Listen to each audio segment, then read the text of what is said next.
Stop bombing Libya! Stop bombing Libya! Stop bombing Libya! Stop bombing Libya! David Cameron, hear us say, intervention no way! David Cameron, hear us say, intervention no way! David Cameron, hear us say. I think the Libyan war is absolutely incredible.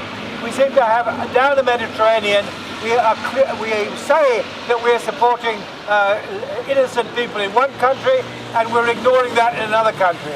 We let what's going on in Algeria going on normally, nothing problem. Algeria is a military dictatorship like anywhere else. We go out to Syria, we wave our hands about in Syria, but we don't do anything. But Gaddafi we decide to bomb.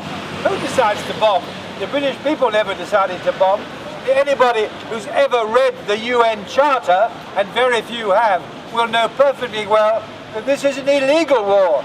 The Security Council has no authority whatever to declare war on anybody unless they have exhausted all non-violent means of negotiation and settling the conflict. It's in the text, Article 42. Have a look, it's there.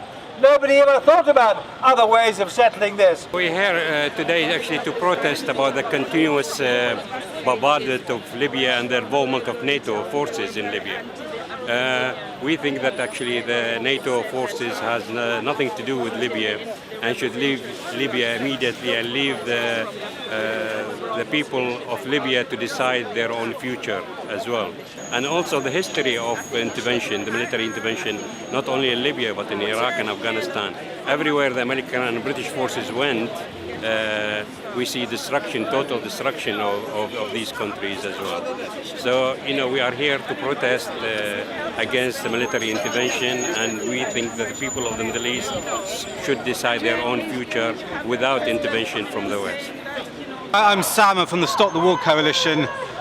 This is the third war on an Arab country in the space of 10 years.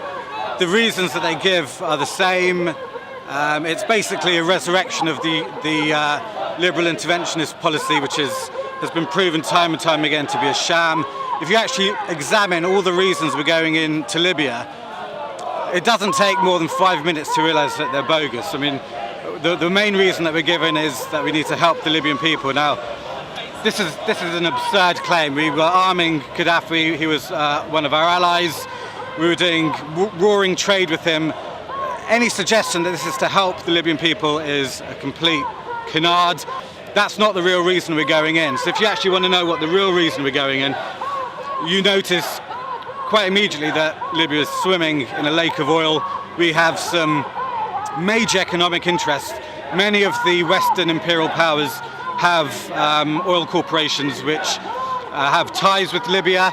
And in fact, if you want to know, in my opinion, a lot of people's opinion, even more important than that, the real reason we're going in is to gain some kind of control over what's going on in the Arab world. The Arab Spring terrifies a lot of the Western powers. It disrupts the arrangement we have, the access to markets, the control of various very important countries in the Middle East and the Arab world. We're trying to regain a foothold, we're trying to control it. I'm here to show my opposition to Britain's war on Libya. We're currently dropping bombs, using attack helicopters on a relatively defenceless African nation. The images that you see on the television remind you of shock and awe campaigns which we saw in the war in Iraq. And I basically think war cannot bring peace, it cannot bring democracy and human rights and freedom for the Libyan people. We need to support their self-determination, and to do that we need to stop bombing them as a first step. Wars don't solve problems, wars create more problems, and the sooner this one ends, the better. Thank you for your witness, let's all keep it up. God bless you. Thank you very much, Boris.